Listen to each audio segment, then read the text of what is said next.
শীতের ফল জলপাই দেখুন কি সুন্দর করে কেটে নিলাম। এটা দিয়ে ভাবছি ঝাল ঝাল আচার করব।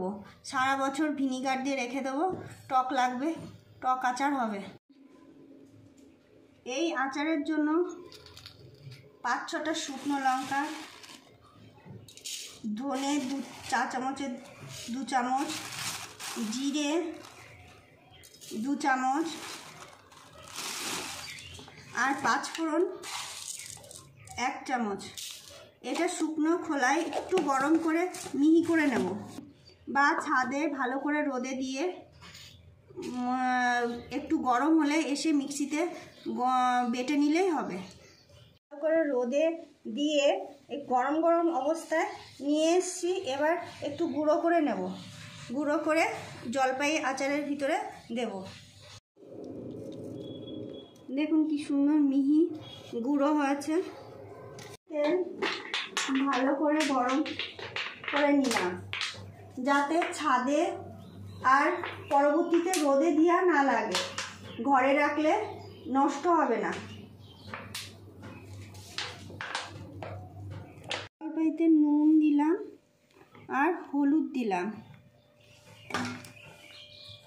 ভালো করে ঝাঁকিয়ে ঝাঁকিয়ে মাখিয়ে নিলাম।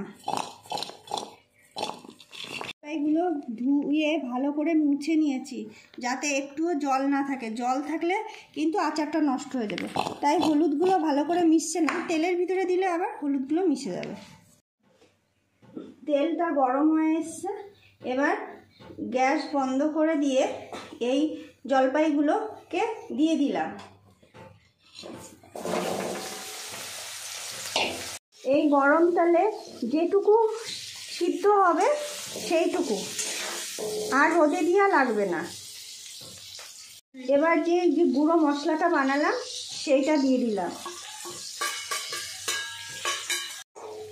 মিশিয়ে নিলাম মশলাটাকে।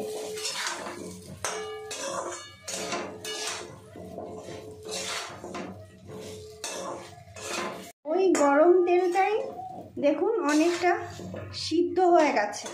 এবার এইভাবে মশলা মাখিয়ে দিলে জলপাইগুলো আস্তে আস্তে নরম হয়ে যাবে।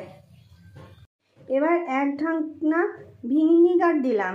ভিনিগার দিলে সারা বছর থাকলে একটুও নষ্ট হবে না, আর রোদেও দেওয়া লাগবে না। এই গরম গরম জলপাইটা মশলা মাখানোর পর আধা ঘন্টা ঢেকে রেখে দিতে হবে, তাহলে জলপাইগুলো একদম গলে নরম হয়ে যাবে। ঢাকা তুলে নিয়ে দেখুন একদম নরম হয়ে গেছে। এই গরম তেলে আস্তে আস্তে মশলাটার ভিতরে ঢুকে যাবে। 2-4 দিন রাখলে ঘরেই ডাইনিং টেবিলেই রাখতে পারবেন, কোনো অসুবিধা হবে না। করে আস্তে আস্তে ঠান্ডা করে একটা বয়ামে ভরে রেখে দিলে সারা বছর জলপাইয়ের আচার খেতে পারবেন। ঠান্ডা হয়ে গেছে, এবার জারে ভরে রাখলাম। একদম হালকা মশলা, আপনাদের কোনো অসুবিধা হবে না।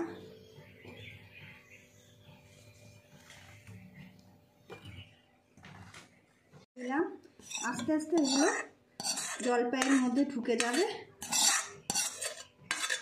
একটু উপর থেকে হালকা কাঁচা তেল দিয়ে দিলাম, যাতে আচারের গন্ধটা ভালো হয়। হয়ে গেল জলপাইয়ের আচার। দেখুন কি সুন্দর কালার হয়েছে।